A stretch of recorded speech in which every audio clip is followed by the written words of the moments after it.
Okay, I'm going to make this short and sweet. This is a video response to 3 Buck Theater, and in his opinion, he personally feel that DC and Marvel doing the multiverse in film is a mistake. I'm going to say this right now. I could understand his opinion, but I completely disagree with him. I feel like no matter where they go, they have to do this. And at least for Marvel. DC, I think it's a scapegoat, and I'll explain why.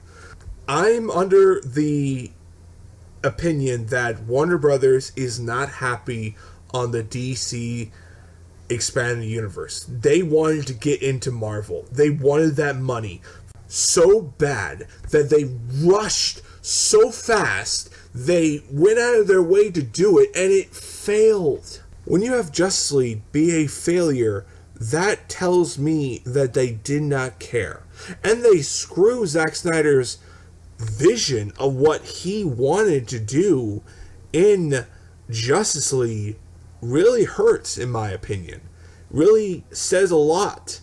And I feel like when you have your solo films, Aquaman, Shazam, Wonder Woman, be better films, be far more enjoyable, and they clearly just practically feel like their own standalone films. They don't really reference too much about the DC Zack Snyder universe that much like Marvel does with their films. It just really says a toll on how DC are. And for them rebooting Batman, it just tells me that they're trying to get out of the DC extended universe. And I just feel like that's where they're going. I feel like they're trying to get out of it. And Batman's going to prove that even harder. Joker did it. The same will happen with The Batman, with Robert Pattinson. It's a shame that we never got to see Ben Affleck's version of Batman.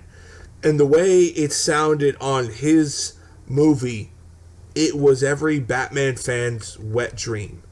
Now, granted, they probably took some of that ideas into the Matt Reeves, Robert Pattinson film, but yet again, it just kind of hurts when you are a DC fan of the cinematic universe and you really want to see them continue it and do better films and just take the stories and go forward, but instead they just bullshit around.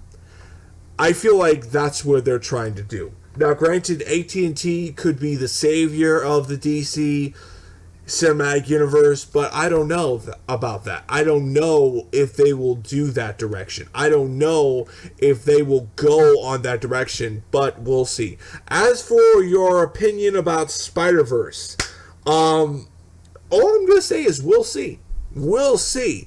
I trust Sony. I trust Marvel on doing a good job on making a good Spider-Man film. They've done it twice, and I feel like they will do what they need to do on the Spider-Verse film. I have my theories on the Spider-Verse film, how it's going to happen. Granted, I think it should be two-parter because it will pretty much have enough time to breathe. But we'll see. We'll see how things go. Could it fail? Sure, it could be. It could fail. It could absolutely be a bombshell failure of the film, and a lot of people would be very unhappy because I'm one of those fans that very much loved the Spider-Verse storyline in the comics and the cartoons, and I really just feel like no matter where they go on this direction, they have to make this right.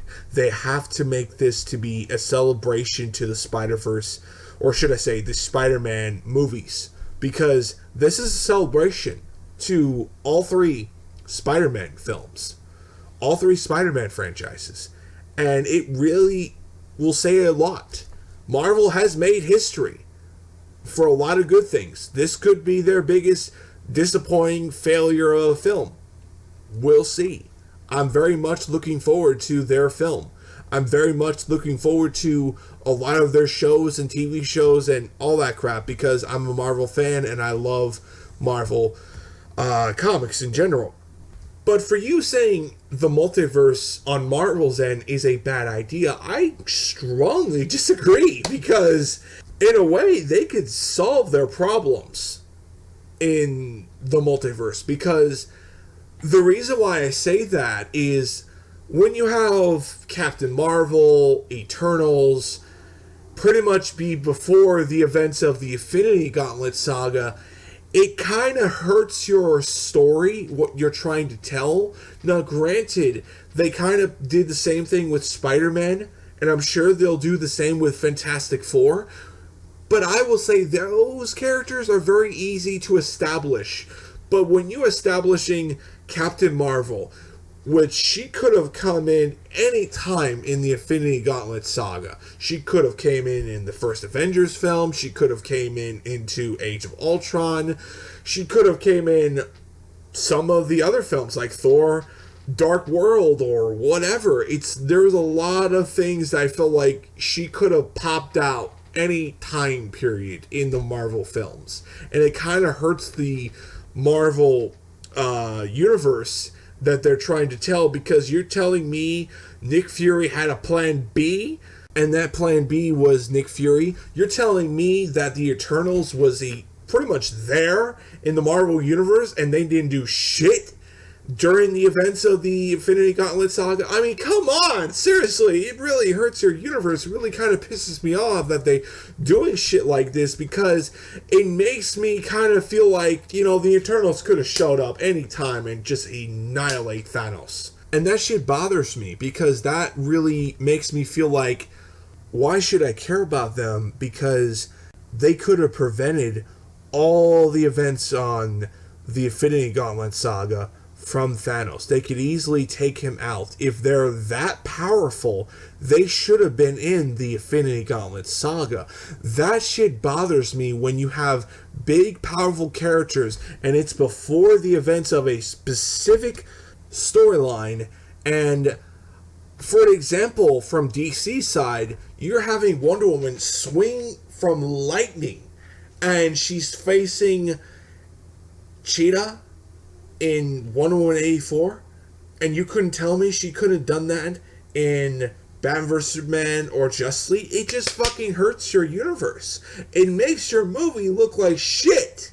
And it kind of feels like, why do all that stuff? Why introduce concepts or characters before the events on a specific storyline or a movie universe that really has a shitload of characters, and you gotta make it very careful what you're trying to pitch and intertwine one another for a specific storyline or whatever. And it just, what I'm trying to say is, I don't like shit where you make shit up and you don't connect that to a bigger storyline, or you make that bigger storyline mean nothing, because you have the Eternals could have easily prevented the Infinity Gauntlet. They could have easily taken care of Thanos. Even though I'm looking forward to their film, I'm just not excited too much on their film, because I'm just like, you're telling me you're having these characters before the events of the Infinity Gauntlet saga? Give me a break, Marvel.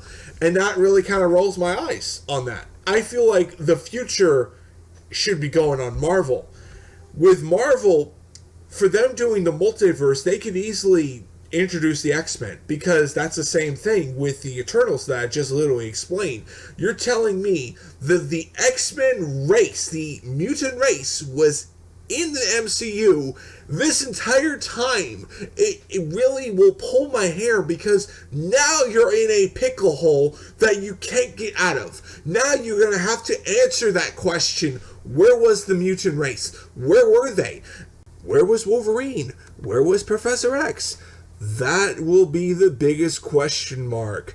Now, granted, you could easily throw an easy question on Wolverine and pretty much say that he was the second attempt to be the next Captain America and during the events of Vietnam, which honestly, that would not surprise me if that happened.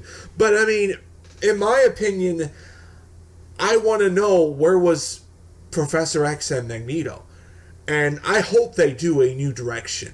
And I just feel like introducing those characters, it is going to be a very hard answer to pretty much give, because a lot of people like me are not going to buy that whole thing when they answer that question, because that tells me that is bullshit. You are introducing this loads of characters in your universe that you did not plan from the beginning, and now you got the rights to them. Now, granted, the solution is, back in the day, before they had the rights of X-Men, they didn't establish the mutant race. They didn't say nothing. So it made sense that this universe had no mutant race. But now they have the rights of X-Men. Now they have Fantastic Four. It is going to be a lot harder if they don't do the multiverse and just do the scapegoat and saying it's from the multiverse. It's from that universe, and now it's canon to the MCU. And that is something I feel like is your biggest easy scapegoat. Hell, for another one, for an example, Blade. Where was Blade during this whole time frame in the MCU? You're introducing Blade, you're introducing vampires, and when you're introducing vampires, you're literally pulling rabbits out on that alone. On introducing where, oh, Blade was hunting down vampires and werewolves and monsters, whatever, to take down during the time frame of the events of the Avengers movies, the Winter Soldier, whatever, and it just makes me kind of feel like, no, you're just fucking doing these characters because you got the rights to them, and you're doing a piss poor job not doing them very right on what they should have been introduced. And that really upsets me. And it really, in a way, I feel like the multiverse for Marvel is an easy scapegoat. It's an easy solving their problems, because a lot of their answers will probably be piss poor when they introduce the X-Men, when they introduce the Blade character and the whole vampire lore and everything in between on that. Fantastic Four, Spider-Man are very small, easy to be answered. They could easily introduce those characters and fit into their universe. X-Men and Blade and Eternals, let's just say, causes more problems in their universe because they don't know what to introduce them, and plus they didn't establish all this stuff in the very beginning. Now, granted, you could say, well, they mentioned the Celestials in Guardians of the Galaxy Volume 1, and I'm like, yeah, that's true, that's an Easter egg, but really, I could respond to that on that saying they didn't really specify anything on the Eternals being before the events on the Infinity Gauntlet saga. That shit just pisses me off. And it just overall, no matter whatever they do, no matter wherever they go, I'm hoping for the best. I'm really hoping for the best. I trust them, but it's just, I really get a little pissed off when I see shit like this where, oh, it's before the events of the Infinity Gauntlet saga, or she could have showed up any time period during the Infinity Gauntlet saga and help out a lot of things and pretty much solve a lot of the problems on the Avengers and the Guardians. But we'll see how things go. I think it's a good idea in Marvel. DC, I just feel like they're just using it as a scapegoat. I would love to collaborate with you and to discuss this more and how we really feel, and just also talk about movies as well, and like yours truly, Mortal Kombat or whatever, and just really talk stuff. I mean, I love to be a guest, and I'm a big fan of your work. I love your videos. I think you really are very spot on how you really feel, and I understand it.